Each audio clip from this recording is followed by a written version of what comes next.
ওয়ালাইকুম আসসালাম। কোথায় তোমরা পড়াশোনা করো? এখানে কি করতেছো তোমরা? ঘুরতে আসছো? তোমরা তো দেখি অনেকক্ষণ থেকে গল্প করতেছো, এটা কি হাতে? তোমরা কি এখানে দুইজনে সুখ দুঃখের গল্প করতেছো? হ্যাঁ তো কেমনি সময় কাটাচ্ছ? তোমাদের গ্রামের বাড়ি কোথায়? নওগাঁ। তোমার? এটা কোন জায়গা? কিশোরগঞ্জ। তোমার নাম কি? রিয়াদ হোসেন। তোমার নাম? হুজাইফা। মাশাআল্লাহ মাশাআল্লাহ, অনেক সুন্দর নাম। তো এখানে এসে দাঁড়ায় খুব ভালো লাগতেছে না?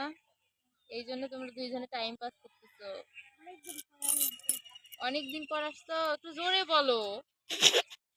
কথাই গলায় সমস্যা? অপারেশন করছো?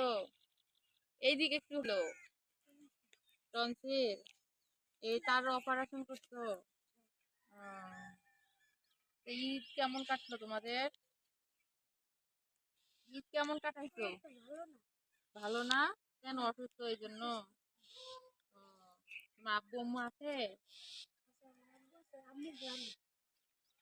তুমি এখানে কার সাথে থাকো? একাই থাকো মাদ্রাসায়? তুমি একসাথেই থাকো দুইজনে? তো তোমার আম্মু এখানে থাকে, চাকরি করে? কি করে? তোমার আম্মু বাসায় থাকে আর তোমার বাবা কাজ করে? কি কাজ করে?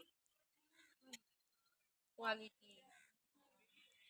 দুইজনে সুন্দর গল্প করতেছে, খুব ভালো লাগলো। হুজুররা এদের মানে এই জুব্বাটা দেখেই আমার কাছে কিন্তু সত্যি অনেক ভালো লাগে। বাচ্চা ছোট বাচ্চাদের এই মানে এইরকম ড্রেস দেখলে আমার কাছে অনেক ভালো লাগে, বিশেষ করে ছোটদের ক্ষেত্রে আরো বেশি। খুব ভালো লাগলো, দুইজনে কোরআনের পাখি এরা।